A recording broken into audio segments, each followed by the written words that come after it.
షర్మిలమ్మ కాంగ్రెస్ పార్టీలో చేరింది కదా సార్. షర్మిలమ్మ కాంగ్రెస్ పార్టీలో చేరింది.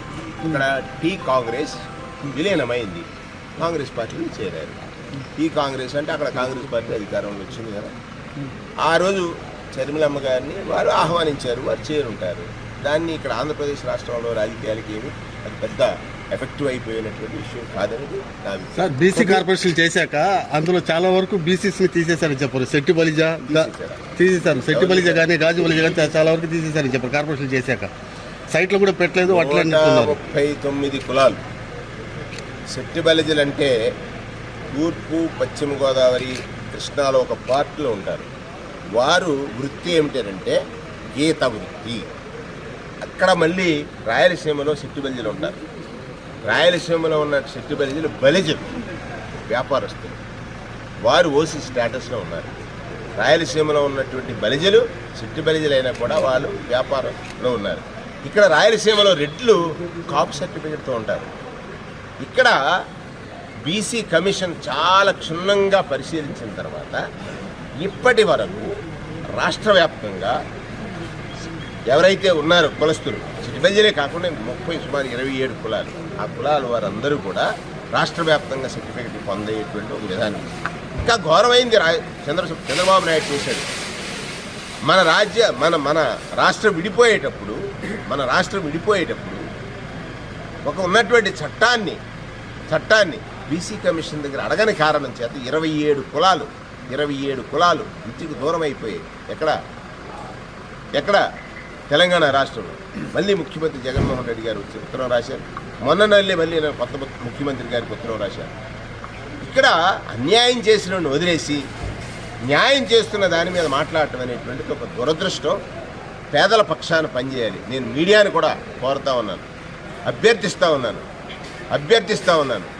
వాస్తవాలు ఎరగండి, వాస్తవాలు చూపండి, వాస్తవాల పట్ల అవగాహన కల్పించమని మిమ్మల్ని కోరుతాను. చంద్రబాబు నాయుడు చేరినాయి మా మీద తోయకండి అని చెప్పి సూటిగానే చెప్పారు సార్ ఈయనకి, సీఎం గారికి. విభేదాలు పెట్టడానికి, కులాలను విడగొట్టడానికి,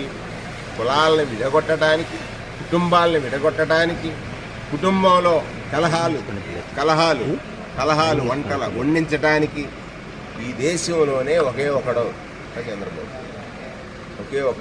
చంద్రబాబు నాయుడు. ఎంచేతనంటే కుట్ర లేని రాజకీయం, కుతంత్రం లేని రాజకీయం, కుటిలత్వం లేని రాజకీయం, మోసం లేని రాజకీయం అన్నీ ఆయన చేయలేడు. ఆయన చేసేవన్నీ కూడా నేను చెప్పిన ఈ 4 రాజకీయాలు. జగన్ నిజం ఎందుచేతనంటే అసత్యం ఆడితే వస్తే అధికారం వద్దన్నవాడు నాకు తెలిసినంత వరకు ఈ దేశంలో ఒకే ఒక్కడు జగన్మోహన్ రెడ్డి.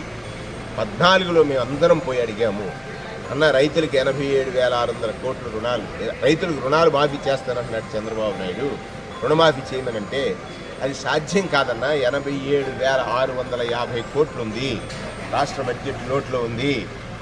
అసత్యం ఆడి రైతులు నేను మోసం చేయలేను అని చెప్పినటువంటి జగన్మోహన్ రెడ్డి గారు ఆ ఒక్క అబద్ధం ఆడుంటే 14లో ముఖ్యమంత్రి అబద్ధం ఎవరాడారు?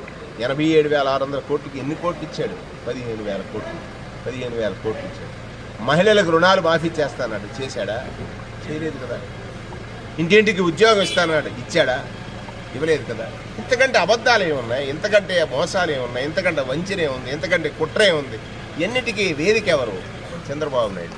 దురదృష్టం ఏమిటనంటే అధికార పక్షాన్ని సరిదిద్దాల్సిన ప్రతిపక్షం అగాధంలో ఉన్న అవినీతి, అయితే అవినీతితో పాటు కుట్ర కుతంత్ర కుటిలత్వాలతో కూడినటువంటి ప్రతిపక్షం నిత్యము అబద్ధం. చూడండి, నిజం గడప దాటే లోపు అబద్ధం ఊరి చుట్టిందన్నట్టుగా ఎంతమందిని పెట్టుకున్నాడండి. ఒక పీకే, మళ్ళీ పీకే, ఏమండి 6 తలల అబద్ధం. ఒకటి కాదు, చంద్రబాబు ఒక్కడ అబద్ధం కాదు, 6 తలలుగా మారిపోయి ఈ రాష్ట్రంలో ఉన్నటువంటి పేదవాడి జీవితాన్ని పేదరికంలో ఉంచడానికి,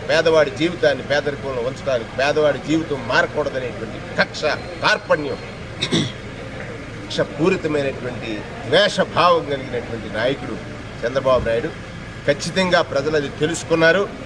చంద్రబాబు నాయుడు చేసే ఈ ప్రతి కుట్ర 24లో బాణం అనే శరం బాబాసాహెబ్ అంబేద్కర్ ఇచ్చాడు.